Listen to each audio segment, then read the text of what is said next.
Great win. I thought it was a three-phase win. Played well, on offense, defense, special team. Appreciate everyone who came out in Mountaineer Field. I don't know if there's a better ending in college football than playing country roads, and it looked like to me that about everybody came, stayed, and I appreciate that, and that's something that our guys really look forward to. We talk all the time about singing the song, and that's what it is, and to do it with Mountaineer Nation, there's nothing like it. A lot of respect for Kansas State and Coach Kleiman. They're 5-1. They're ranked 16th in the country. Solid football team in all three phases, and really, really proud of our staff. I thought they had a great plan in all three phases. I thought our players competed, and I told them all week, that's how you're going to be evaluated, on how you compete. How did you strain, and I thought they just had a very business-like approach, really from the beginning. Without a doubt, that's the most complete game we've played in our 2 years here. And just proud of everyone in our organization. Now we got to continue to keep it moving. I'll start with offense. I thought the offense really controlled the game. I thought up front, played with a lot of continuity. Those guys are really talented at defensive end, and Hubert is a guy that's going to make a lot of money rushing the passer, and we competed and tried to do some things to take the pressure off our tackles.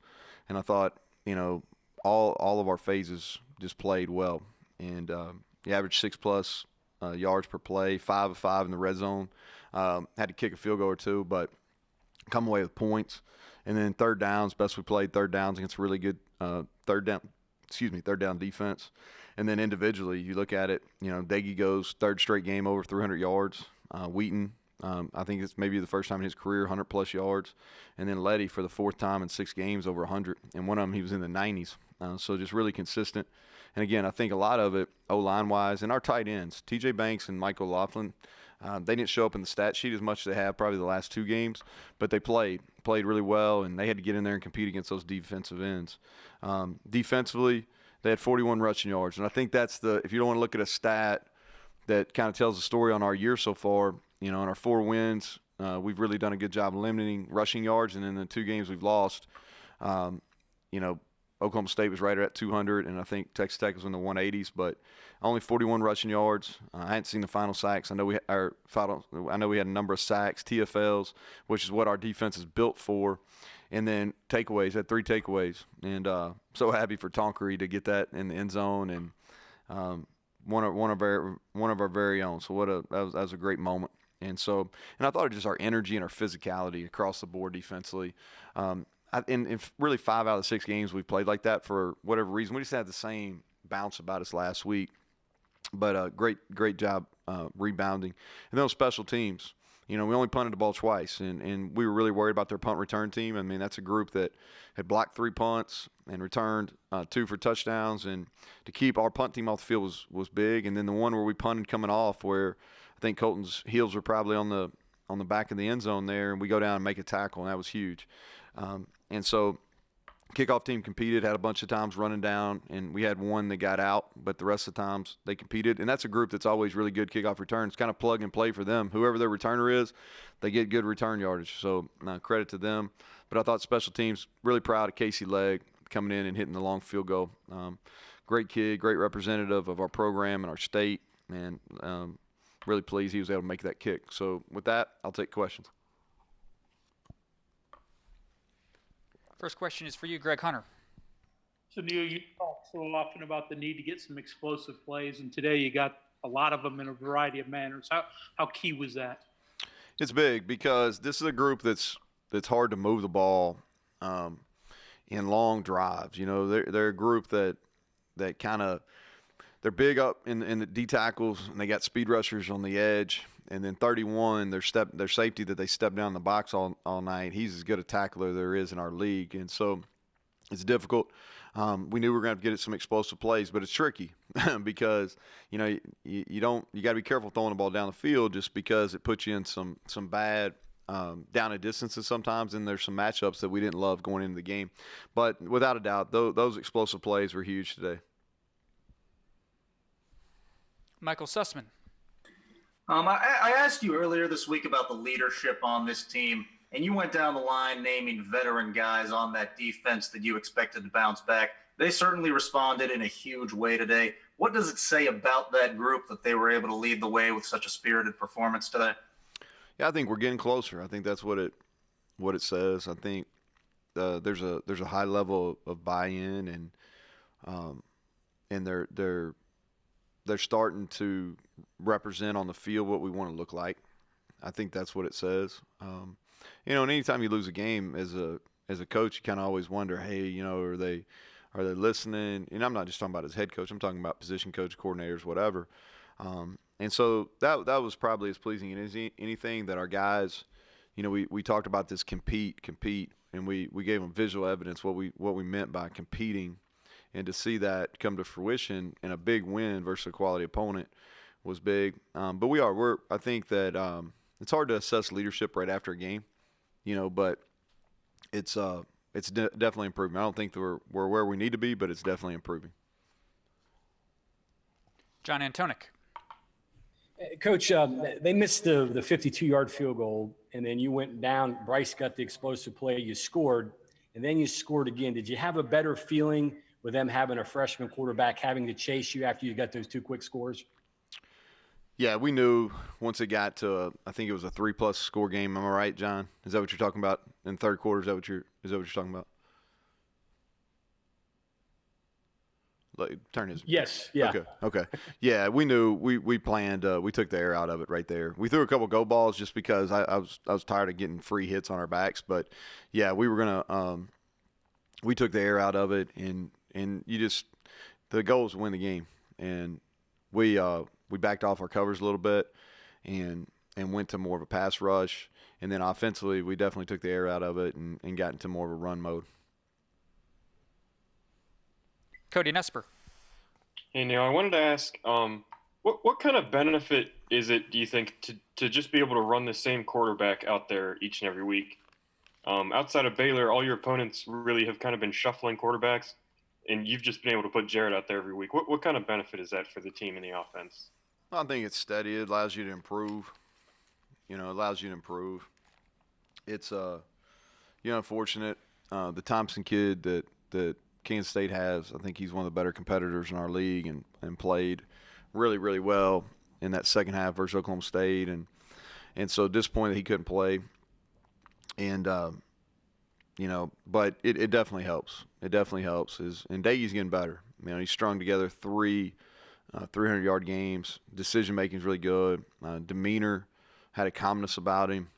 And I can only think of one really play, and that's where he kind of escaped out of the pocket rather than moving up. Kind of threw off his back foot. That's the only play that I'm sitting there on the headset going, hey, what is he doing? And so a lot of improvement there. And like I said, he pays the price during the week. And so that's and what I mean by that in his preparation, mentally and physically. So proud that he's able to show that in 3 games in a row now.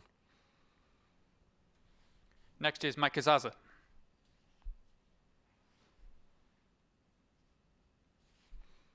Go ahead, Mike.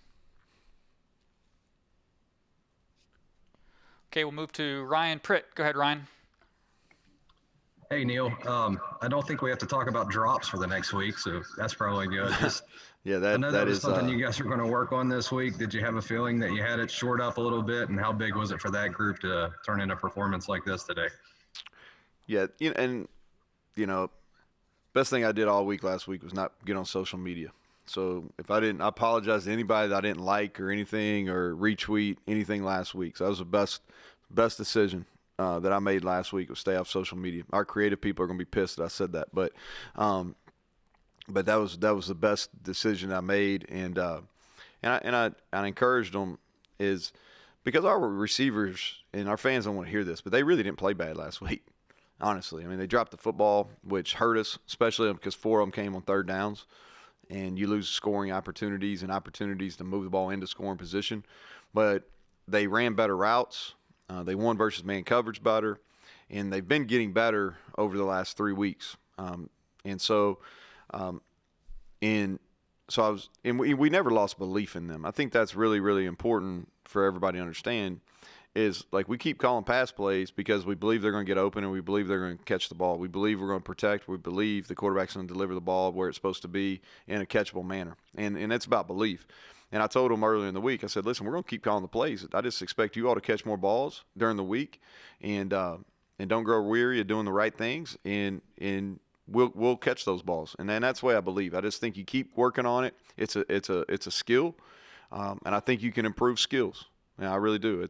Catching the football is a skill, and you can work and you put in time and you invest. You can improve that skill, and we're improving it. It's not perfect, but we're improving it, and we'll keep getting better at it, and we'll keep believing in them that they're going to make those plays.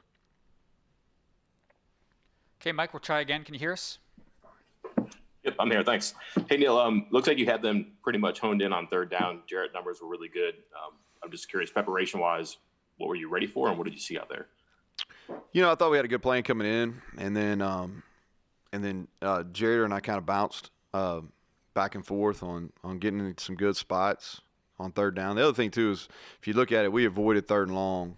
We never had those, maybe 10 plus, but we avoided getting in third and long. We didn't have necessarily third and shorts, but we didn't have a whole bunch of third and long, so that helped. And right when we went on that run in the second quarter, I think we scored 3 times consecutively. After Bryce's long play, we didn't have as many third downs, and so we felt like we had a good plan coming in, and we didn't play very well at all versus them last year on third down. So we really kind of did a complete 180. They got us on the first third down where we didn't convert after the opening series pick, but after that I thought we settled in and had good plays and good execution. We'll take these last 4 questions in the queue. Go ahead, Chris Anderson. Hey, Coach, I wanted to ask you about Reese Smith. Not a lot of snaps, but I have noticed, a couple of weeks ago against Baylor, he played 1 offensive snap, and it was the 4th and 1, the crucial 4th and 1 play. This week, didn't come in until midway through the second quarter, and it's 3rd and 7, and it's a play that seems to be specifically drawn up for him. What is it about him that makes you trust him like that as a true freshman? Yeah, he had one other play too, Chris. He played a few plays earlier, but I think he had another third down conversion in the second quarter maybe.